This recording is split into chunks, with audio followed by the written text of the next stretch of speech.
Um, so you guys saw my everyday project. Um, one of the things I went over with my parents before screening is if it all made sense. If because obviously it's all about a guy being messaged by another guy. He gets bullied. He messages the guy telling him essentially he was bullied and he's angry about it. And the guy he's messaging says, let's do something about it.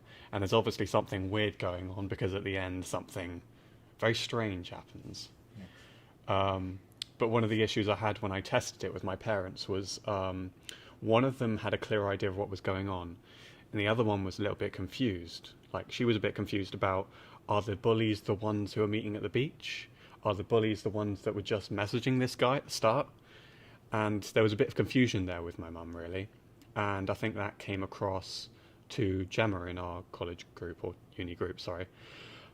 Did you feel like there was any of that in when you watched it, or I think it's very hard for me to comment because I've been heavily involved in the production of your film.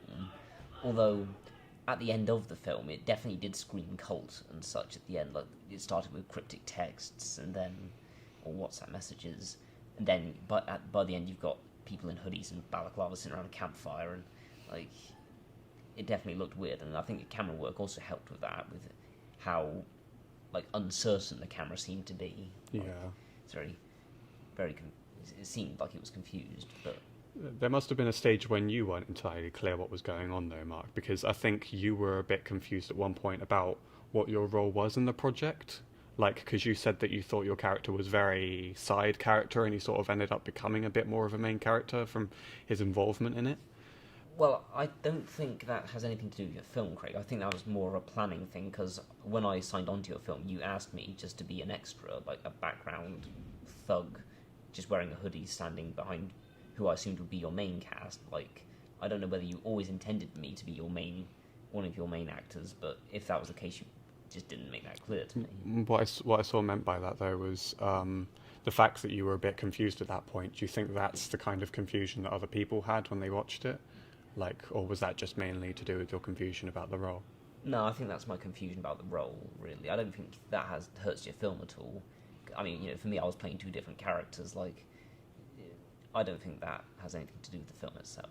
Okay. And Adam, I mean, I know that your involvement wasn't as heavy as Mark ended up, and as Mark's role ended up being. Yeah. So I assume that you didn't have as clear of a knowledge about what the idea exactly was. How do you think my project came across? Do you think it was clear? Well, obviously you showed me some of the clips from before I even started in the scene with Mark and you, Hmm. and I think the final product for the final short film, in my opinion, I understood, which every character was, um, which ones were the bullies, which ones were the ones getting payback. Hmm. But I can understand where people come from when they say that they didn't understand it, because I think it might hinder to some, that obviously that last scene is quite dark, Yeah. so the faces aren't exactly easy to see, and that was the first time, or at least that I saw, Alex coming to you Yeah. with the shot looking at him. I think he became quite important at that point because he was meant to be one of the main things to establish that it's not the bullies that are punishing someone. Obviously, it's the guys that are mentioned in the message before, Yeah. and I think he was meant to be one of the key figures in showing that these are the guys that the guy he was messaging his friends with, as opposed to just being the bullies again. Well, moving on, I think what worked about your film was the story. The fact, because in production, I didn't really know how it was going to turn out, but I think it actually turned out better than I expected. And certain things like the campfire, which from being there was rather pitiful to look at, but actually Yeah. looked really good on camera, and it was used so fleetingly that I think the footage you had was put to good use, and I think the sound level as well. Like when during the messages, like it was a little loud, but I think at the same time that kept us from being comfortable while watching it. It's like Kept you on the edge. yes, yeah. Yeah, because it seemed like one of those things where it was so loud that you're meant to be surprised by it. Yeah. You're meant to be. If you're not paying attention, then you better be paying attention because it's loud and it's in your face. Yeah. And it's sort of like if you're looking off somewhere else and the film's over there, and you're like, oh, what was that noise? Oh. what's So, that? so you It could brings you to it. could you say that it's sort of like how they do in horror films sometimes then, where it's a bit silent for a while and it catches you by surprise with like a loud noise, so it kind of had that effect. Yeah, and I think even though it wasn't a horror film, obviously, Yeah. but I don't know if you've ever heard of the genre gothic, Yeah. where it's basically horror, but it's not so intense. But it still has that menacing feeling about it, Yeah. and it's that sort of it's in your face, but it's not too much in your face. It's enjoyable to watch, but Mm. it keeps you wanting more, and it keeps you focused on the film. Do you think there were some things I could have done to make it more obvious to others about what exactly was going on? I think I knew exactly what was happening in the film because I worked on it, but even while watching it, one thing I picked up on was the final scene. It wasn't really obvious what was happening to the bully when he was thrown out to sea. Like, obviously, you wanted it open for interpretation, but I think some Foley, like just a noise of the ocean, even while they were by the campfire, or maybe just cutting the screen to black, having the ocean playing before the campfire scene starts, just something to imply that there's water there and he might be at sea. Like That he's at the beach as well. that needed to be more obvious. Like, I don't know, I can't really comment on who was the bullies and who was who because I knew who was who. Do you think that was also in part to do with the fact that we took a bit longer to get set up and to get filming? Because by the time we showed up, it was relatively light, but by the time we'd agreed on what we were doing and we'd got the fire going, it was pretty dark. No, I think the darkness helped with the scene. Think about it, you've got this cultist group, like, around a campfire, about to kill someone. I think the darkness only helped, really, only made that scene better. Okay. What are your thoughts about it, Adam? Do you think it was a bit too dark to see what was going on, or did you have a relative idea of what was happening? I think I had an idea of what was happening. I just think it probably needs to be a little bit. It needs to be a little bit more obvious who the faces of the people are, because especially when I think there was the scene where the person was getting dragged away, maybe carried away or something, and both of the people carrying him turned back to Yeah. look at him. That I could work out who the faces were because we did the scene and I know who the actors were. Yeah. But I think for people watching it, and for people who haven't seen behind the scenes, you need to sort of maybe lighten up the faces a bit. Okay. Just so when in that scene, just because it's so dark, if you light up the faces and, I don't know, they saw the person, the main character at the start texting, and if they see him at the end, they instantly know that, okay, he's getting his payback. Yeah. So that sort of thing.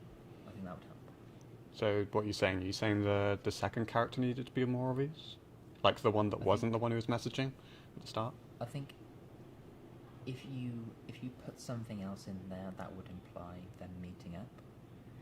Just so you could get the visual of the person at the start was texting, who they were texting. Because you left it to the end, and they were sort of like being this person up. It sort of made me think that I don't really know who these other people are. Like, Right. I can see that the person who fell on the floor was the bully, and one of the people that's dragging him away is the person who they pushed and stamped on the phone. Right. But I didn't really understand who the other characters were from an outside perspective. Okay. What do you think could have been done to introduce them a bit better? I think maybe just a small scene where they then meet up and sort of maybe like get the gear together or whatever, or just you could do the reversal scene of the bully scene, and you could have the you could have the person at the start, the main character, doing to the bully what the bully did to him. So you have the reversal of that scene, where that first bully scene where we push him over. It's sort of that's his weakest point because he's got no one else surrounding him. Yeah. But then when he calls his friends to like basically kill the bully, he's basically then saying to them, "This is my army. Go fuck yourself." Yeah. Do you reckon the lack of dialogue might have been a factor as well in the lack of understanding of what was happening? Or I think it worked well without dialogue, to be honest, because I think if you had dialogue in there, it might have been a bit too long, just because you had to fit the dialogue in there. But just having the texts on the screen as well, obviously that's dialogue, but it brings a sort of, because that also draws people to looking more as well. And I think that might have been what you wanted with the film. You wanted people to pay attention to what it looked like rather than the dialogue and what specifically you're being told. Yeah. And on the subject of the texting, I think you handled those scenes rather well. Like to talk about that, I think while the messages were appearing on screen, the characters on screen weren't doing anything particularly significant, just standing around on their phones or on their laptops. So we weren't missing any action or anything just by reading the texts. So that was handled well. Although one small niggling thing I noticed, I think when the messages were appearing on the screen, I think one of them appeared like slightly higher up on the page than the one that had come just before it. Oh yeah. I think it was a minor problem, like not really worth mentioning, as opposed to like the confusion that the audience may have had. But I think for the most part, the texting scenes were handled rather well. I think that's something I actually noticed in the edit. I noticed how one appeared before the other when it wasn't really meant to. But I realised that they were sort of, both of those messages, if you look at the time frame, they're both within the same minute. And I think sometimes, I know that you find this annoying when I do it to you, Mark, where I pile two messages before the reply. You could have, judging by what the message specifically says, you could say that he said something else before the other person put a message in time, if that makes sense. Yeah, fair enough. So that might not even really be a problem. So to clarify, I think the texting scenes were handled quite well, and like I think what happened on the screen while the messages were appearing was minimalist and for a good reason. Okay. Do you have any other thoughts about what I could have done to improve it? I think other than maybe some of the sound design, just for the hitting the person, sounded a bit. It sounded like he was hitting someone, but it sounded like he was hitting something a bit. Something rather than someone. Yeah, something rather than someone. Right, yeah. I get that. I mean, it's really hard to do when you're trying to have hitting, but have it fit in with the whole theme that you set up about having sounds that you've just downloaded off the internet. It was sort of an accident at the start, but then it started to grow on me, and then I wanted to make it more obvious that he'd been beaten up rather than just pushed over. And to be fair, I think it made it unique because I don't see a lot of films where the sound design is.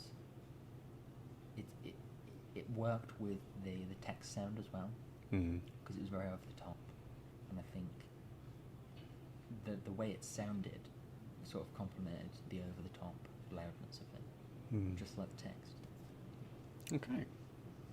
Well, thank you for your feedback, and positives and the negatives. They were very enlightening. Thank you very much.